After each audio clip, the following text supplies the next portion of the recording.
So what do you mean we've been pronouncing it wrong?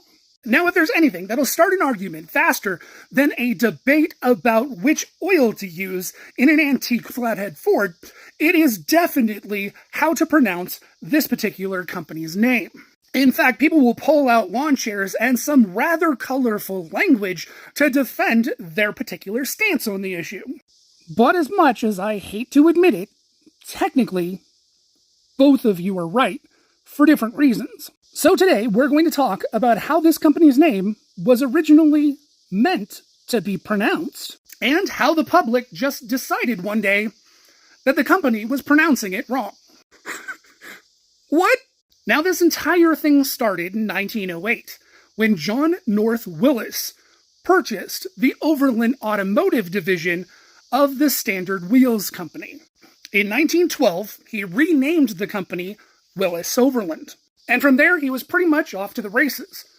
Doing so well, in fact, that at one point he was number 2 in sales, just behind Ford Motor Company. Now, if you would like me to go more in depth into the history of the Willis Overland Corporation, let me know in the comments, because quite honestly, Willis ended up pretty much being what started Chrysler and being what started GM. But what we're going to do now is just sort of skip ahead just a little bit to Willis Overland just before World War II.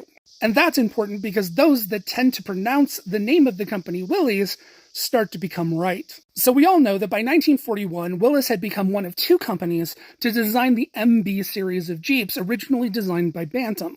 Up until that point, the US was still using model Ford TT trucks from World War I. So let's just say that was an improvement.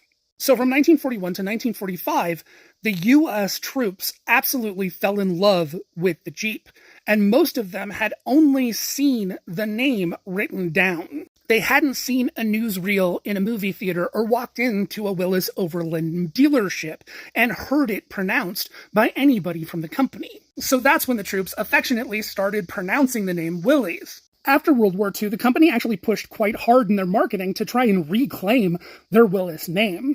In fact, when Kaiser officially bought Willys out and it became Kaiser Willys, Kaiser did a huge campaign to try and bring back the Willis name. That campaign was met with such backlash from the public that Kaiser had to do a full 180 and eventually just abandon the Willis name completely, because they just could not get the public to realize that they were pronouncing it wrong.